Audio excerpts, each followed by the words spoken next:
अगला point, sale of stake in a subsidiary. ये क्या कहानी है, मैं आपको एग्जांपल में बताता हूं कि मान लो मेरे पास 70% स्टेक है कोई सब्सिडरी में और हम कंसोलिडेट कर रहे हैं उसको। अब इसमें से हम अपना 10% स्टेक सेल कर रहे हैं, मतलब मेरे पास 70 और एनसीआई के पास 30 था, हम 10 बेच रहे हैं तो मेरा 60 हो जाएगा और एनसीआई 10 खरीद रहा है तो उसका 40 हो जाएगा। तो आप ये समझ लो हम शेयर इश्यू कर रहे हैं, इट्स एन एडिशनल इश्यू। मेरे पास पैसे आएंगे because I am selling the stake, bank account debit होगा, नॉन कंट्रोलिंग इंटरेस्ट बढ़ेगा और डिफरेंस को अदर इक्विटी से एडजस्ट करना एज यूजुअल। अब इसमें झमेला है बेटा, यहां जो एनसीआई इंक्रीज होगा ना वो प्रोपोर्शनेटली इंक्रीज नहीं होगा, जैसे गिरा था ना वैसे नहीं बढ़ेगा। तो सर कैसे बढ़ेगा, उसका स्टोरी इंड एस 110 क्या बोलता है मैं आपको सुनाता हूं। इंड एस 110 बोलता है, ध्यान दो, कि NCI will go up by an amount which is proportionate amount of net asset plus goodwill on the date of sale. मतलब ध्यान से, मतलब एनसीआई जो हमारा स्टेक खरीदा है, भाई हम तो कंपनी के मालिक थे और हमने गुडविल का पेमेंट किया हुआ था, हम कंपनी के मालिक थे और हमने गुडविल का पेमेंट किया हुआ था, तो हम ऑब्वियसली 70% के मालिक थे, बट मेरा ओनरशिप एनसीआई खरीद ले रहा है।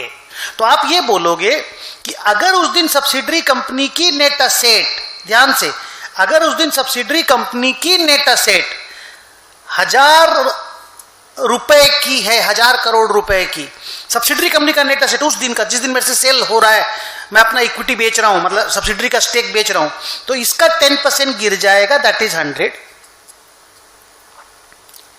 और बैलेंस शीट में जो गुडविल लिखा हुआ है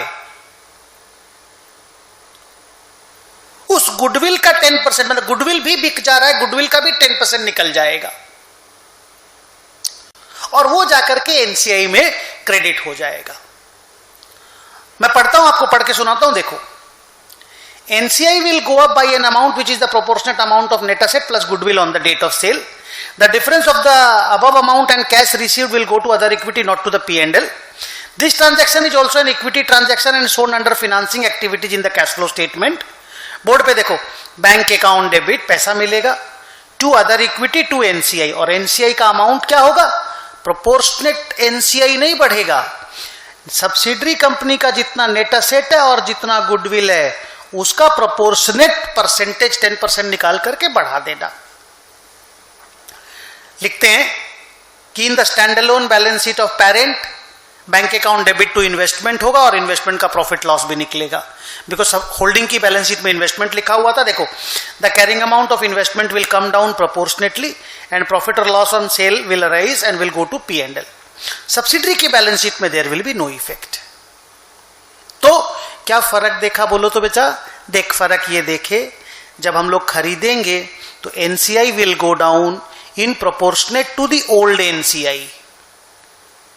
NCI will go down in proportionate to the old NCI. When we sell, NCI will go up proportionately of net asset plus goodwill. As if हम लोग अपना स्टेक बेच दिए। आगे इसी का एक एग्जांपल देखते हैं। अमला लिमिटेड बोल के एक कंपनी है, उसने 100% सब्सिडरी में खरीदा था। जब खरीदा था तब 10 लाख रुपया पे किया था, 2021 की बात है। तब सब्सिडरी कंपनी का नेट असेट 8 लाख होता था, 2 लाख रुपया का गुडविल पेमेंट हुआ था। 100% स्टेक खरीद लिए थे। आज 40% स्टेक अपना बेच दिया टू आउटसाइडर्स। एनसीआई आज नया पैदा होगा फॉर 9 लाख रुपया। तो आप ये समझ लो बैंक अकाउंट डेबिट 9 लाख रुपया होगा।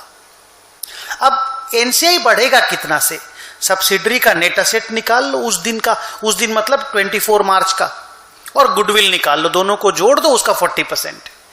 The parent still maintain 60% controlling interest. The carrying value of subsidiary का नेट असेट इज 18 लाख रुपया और गुडविल, अच्छा ये 18 लाख जो है इसमें नेट असेट 16 लाख रुपया, गुडविल 2 लाख है, हाँ तो जोड़ा हुआ ही है, तो 16 लाख और 2 लाख को जोड़ दो, 18 लाख, 18 लाख का 40% निकाल लो, दैट इज 7,20,000। अब तुम देखो, पहले से एनसीआई था ही नहीं, नया एनसीआई पैदा हो रहा है, नहीं समझे। पहले हमारे पास 100% स्टेक था, अब 60 बचेगा तो एनसीआई के पास 40 चला जाएगा, 60-40 हो जाएगा, पहले 100 जीरो था, तो एनसीआई कितना बढ़ेगा? आंसर ही 7,20,000। निकाले कैसे?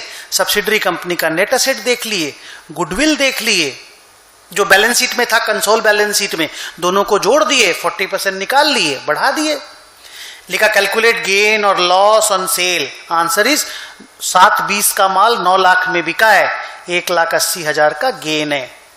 बस इतना ही मांगा है। जर्नल पढ़ते हैं, सॉल्यूशन पढ़ते हैं। As per Ind AS 110, if there is a change and there is no loss of control, it's an equity transaction। मैंने बताया any additional stake purchase in a subsidiary and any additional stake sale in a subsidiary is an equity transaction, अगर control loose नहीं होता।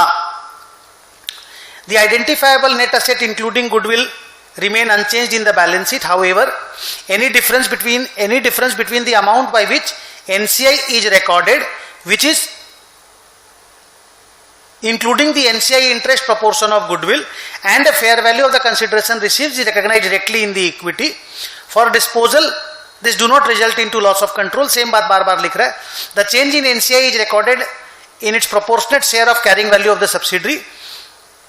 और individual balance sheet में आप समझ लो, individual balance sheet में हम लोगों के पास 10 लाख रुपया का माल था इंडिविजुअल बैलेंस शीट में, इन्वेस्टमेंट बोल करके, और वहां से 40% यानी 4 लाख का माल बेच दिए 9 लाख में, तो 5 लाख का प्रॉफिट आएगा।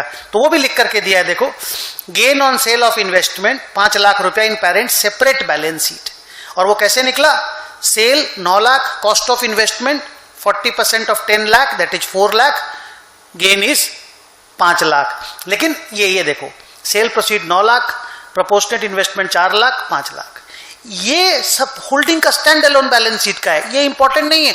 आपका चैप्टर है कंसोल बैलेंस शीट, ये देखो consolidated balance sheet, sale proceeds 9 lakh रुपया लेस एनसीआई कितने से लिखोगे?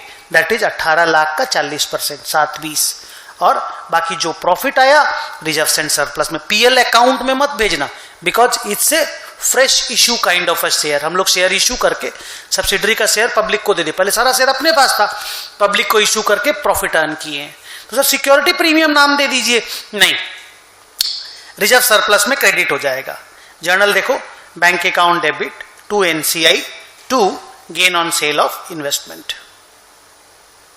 माने टू रिजर्व एंड सरप्लस। यहां पे एक लाइन लिखा हुआ है, वो आपको ध्यान देने की जरूरत नहीं है, फिर भी मैं पढ़ देता हूं। ये जो डिफरेंस बिटवीन द गेन, यहां जो गेन हुआ 1,80,000 का, और यहां जो गेन हुआ 5 लाख रुपया का, वो बताने का कोशिश कर रहा है कि ये जो 3,20,000 का जो गेन है, ये गेन हुआ कैसे है।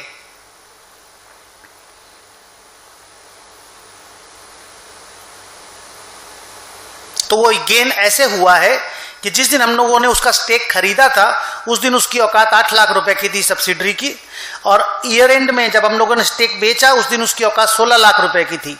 तो टोटल इतने साल में 8 लाख रुपए का प्रॉफिट हम लोग अपने P&L में लिख चुके हैं।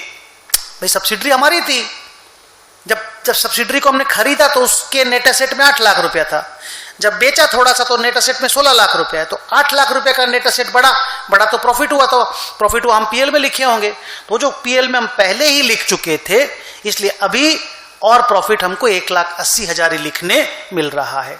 तो लिखा this difference of 3,20,000 is 8 lakh का 40%। उसमें हम 16 लाख माइनस 8 लाख करके बताए, ये 18 लाख माइनस 10 लाख करके बताया। 18 लाख माइनस 10 लाख उचित प्रेजेंटेशन नहीं है, 16 lakh minus 8 lakh proper presentation है। बट ये पैराग्राफ आपको लिखने की एग्जाम में जरूरत नहीं है।